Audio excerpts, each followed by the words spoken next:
Comment installer VirtualBox et créer votre première machine virtuelle? Bonjour à vous, j'espère que vous allez bien. Moi personnellement, ça va très bien. Il fait beau, il fait chaud et je suis contente.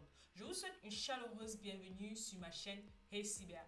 Ici, j'aborde des thématiques liées à la cybersécurité, l'intelligence artificielle, le hacking ou encore la tech. Donc si cela t'intéresse, te passionne, t'aimerais juste en savoir plus, t'es au bon endroit, laisse un petit pouce bleu et surtout abonne-toi pour plus de contenu. Dans cette vidéo, je vais vous montrer comment est-ce que vous pouvez installer VirtualBox et ainsi créer une VM, surtout sur Windows. Moi personnellement, je suis sur Windows, donc tous ceux qui sont sur Windows, je pense que cette vidéo est dédiée pour vous. Donc on va commencer le tuto. N'hésitez pas à me dire si vous avez des questions dans les commentaires, si vous rencontrez des blocages. De toute façon, je mettrai tous les liens en description. Sans plus tarder, let's go.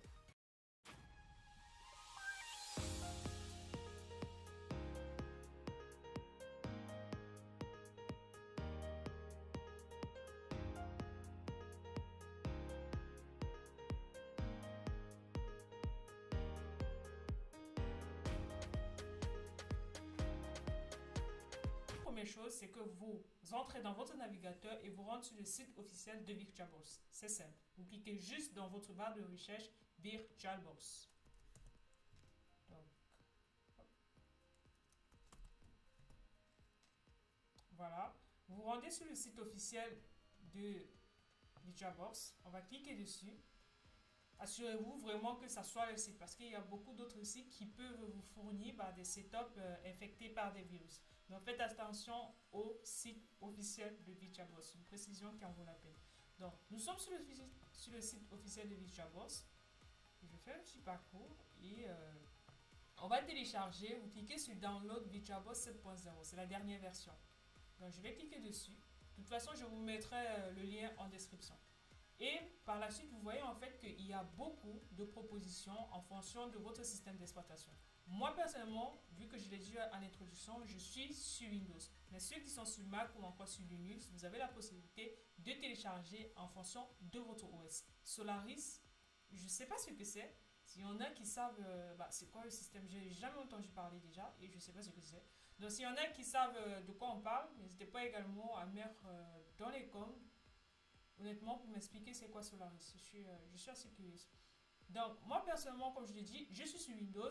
Je vais cliquer, et tous ceux qui sont sur Windows, vous faites la même manière. Vous cliquez sur Windows Host et ça va télécharger notre setup. Vous voyez là, c'est en train de télécharger. Donc, il suffit juste de patienter. J'espère que vous avez assez d'espace sur votre ordinateur parce que si vous n'avez pas tellement d'espace, le setup ne pourra pas s'installer correctement. Donc libérez un peu de l'espace sur votre PC pour que l'installation puisse être, le téléchargement du setup puisse être fluide et l'installation aussi. Donc là c'est bon, ça a terminé d'installer mon VirtualBox. Je vais lancer. Je vais ouvrir le fil là, ça va me lancer. Voilà. Et là ça me lance cette page-ci. Et du coup, cette page-ci, en fait, il me demande bienvenue dans l'assistant d'installation. C'est ici que tout commence. Donc, je vais cliquer sur suivant. Voilà. Ici, il demande de spécifier le répertoire dans lequel j'aimerais déposer le setup. Moi, je suis quelqu'un dans ma vie, j'aime pas compliqué. Donc, je vais laisser celui par défaut. Pour ceux qui veulent mettre dans une partie bien précise, libre à vous. Mais moi, j'aime pas me faire chier dans la vie. Donc, je vais cliquer sur suivant. Je laisse celui par défaut. Je clique sur suivant. Je vous recommande de le faire aussi. Et par la suite, avertissement, interface réseau. Je vais cliquer sur lui. Je clique sur lui. Et je clique sur installer. Du coup, là, c'est en train d'installer les différents packages, les différents éléments de VirtualBox. Une fois l'installation faite, on va l'ouvrir et on va créer notre première machine virtuelle pour ceux qui ne savent pas comment créer une VM. Donc là c'est bon, c'est terminé. Je clique sur terminer. Ça charge. Et là, ça ouvre automatiquement VirtualBox. Donc une fois c'est fait, on va créer notre première machine virtuelle. Donc je vais cliquer, c'est simple. Vous cliquez sur nouvelle. Voilà. Je vais mettre le nom de la machine. Je vais l'appeler comment YouTube Tuto. Voilà, Voilà, il me demande d'insérer l'ISO. Moi, sur mon PC, j'ai l'ISO de Ubuntu et j'ai l'ISO de Kali Linux. Il y a aussi l'ISO de Debian. Donc, je vais prendre celui qui est plus simple à utiliser, Debian. Donc, vous pouvez télécharger l'ISO sur Internet. Vous cliquez juste ISO Debian, ISO Ubuntu sur Internet. Vous avez le site officiel qui vous donne la possibilité de télécharger. C'est ce que j'ai fait. C'est pas compliqué honnêtement. Vous vous rendez sur Internet, vous tapez votre recherche, vous avez le résultat. Donc, vous installez votre ISO, sinon votre PC ne va pas. C'est un peu comme si vous demandez à ce qu'un PC fonctionne sans qu'il y ait, je dirais quoi, il y a une carte mère sur le PC. Voilà. Donc, une fois c'est bon, je vais cliquer sur suivant. Voilà. Ici, il me demande de mettre un nom utilisateur, un mot de passe. Ils ont mis celui par défaut. Moi, je vais changer parce que je ne retiens pas ça.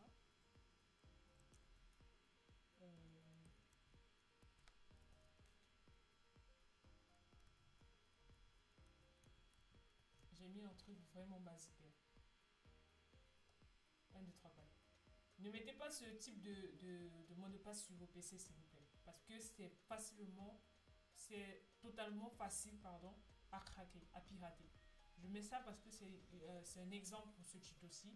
Et je ne veux pas me faire chier à retenir un long mot de passe. Mais sur vos PC, mettez des mots de passe assez robustes et que vous puissiez retenir, que vous pouvez retenir. Je vous invite à consulter ma précédente vidéo sur comment hacker, comment craquer n'importe quel type de mot de passe. En fait, cette vidéo illustre comment les cybercriminels, les pirateurs s'y prennent pour avoir vos identifiants, notamment vos mots de passe.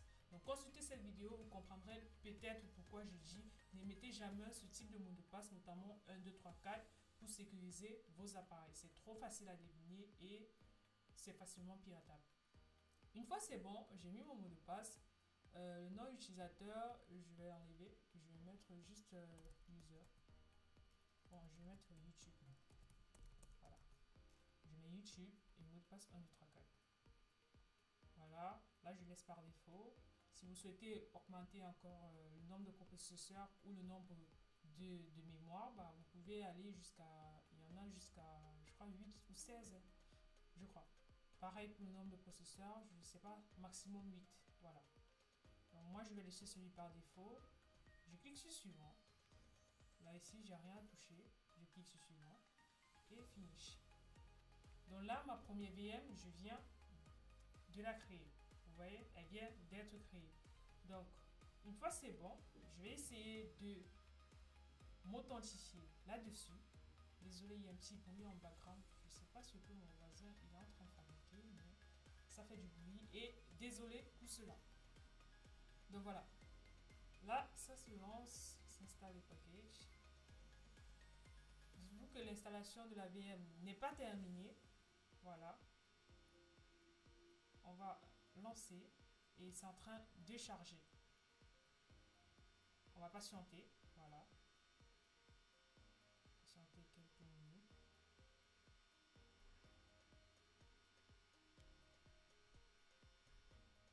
Une fois notre installation terminée, après avoir chargé tous les packages, il y a notre VM qui est enfin disponible. Donc nous allons nous connecter. On va saisir le mot de passe. Voilà. C'était 1, 2, 3, 4 pour ceux qui se souviennent. Et on va se connecter. Alors là, ça charge. Et par la suite, la machine virtuelle va nous donner les accès. Donc, on va patienter. Voilà. C'est bon. Donc, on vient de créer notre première machine virtuelle sur VirtualBox. Voilà. Donc, on va un peu charger, on va un peu laisser le temps, juste un tout petit peu de temps, que ça finisse de bien charger. Voilà, ils me disent bienvenue, installation, nanana. Je m'en fous. Ok, là c'est bon, vous avez accès à votre machine virtuelle. Il y a une dernière petite chose que j'aimerais vous montrer, c'est la configuration des adresses, des cartes réseau de votre machine. Ce qui est important pour ceux qui vont faire communiquer deux machines virtuelles sur VirtualBox. Pour faire ça, en fait, c'est simple. Vous vous rendez encore sur VirtualBox. Voilà. Vous partez, pardon, vous rendez sur VirtualBox. Vous partez dans configuration sur la VM dédiée. Et puis, vous voyez, il y a la partie réseau. Pour la configuration des cartes réseau, vous avez deux adaptateurs, adaptateur 1 et l'autre adaptateur.